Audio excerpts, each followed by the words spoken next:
So you have sinned again. You've fallen short of that calling that the Lord has upon your life for holiness. As I was praying this morning, I was reminded of one of the most famous parables that Jesus ever told, of the parable of the Pharisee and the tax collector.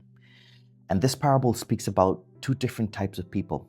On the one side, we have a Pharisee that when he sinned and when he did something wrong, he goes to church and he goes to the presence of God and he's like very proudful. And he's like, "Oh God, I thank you that I am not like the rest of sinners." And on the other hand, we have the tax collector, someone who knew that they had fallen short of the standard. They knew that they had sinned, but they had a humble attitude.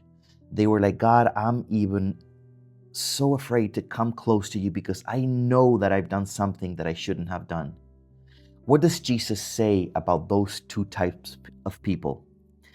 He's saying, speaking about the tax collector, the one who had the humble attitude, "I tell you, this man went down to his house justified rather than the other. For everyone who exalts himself will be humbled, but the one who humbles himself will be exalted." And look at what the book of Hebrews says in chapter 2, verse 18, speaking about Jesus. "For because he himself has suffered when tempted, he's able to help those who are being tempted." And let's finish it off with Hebrews chapter 4, verse 14 to 16. "Since then we have a great high priest who has passed through the heavens, Jesus, the Son of God. Let us hold fast our confession, for we do not have a high priest who is unable to sympathize with our weaknesses, but one who in every respect has been tempted as we are, yet without sin. Let us then with confidence draw near to the throne of grace, that we may receive mercy and find grace, the help in times of need."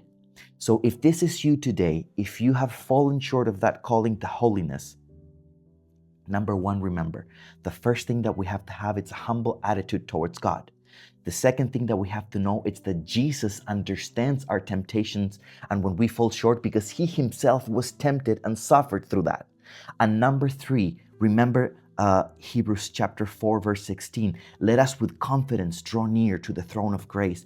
Don't let sin confuse you, your mind and your heart. You have access to the presence of God because of what Jesus has done for you. Instead of drawing away, instead of growing cold in your faith, remember, go with confidence, with humbleness, and you will find mercy and you will find grace and help in times of need.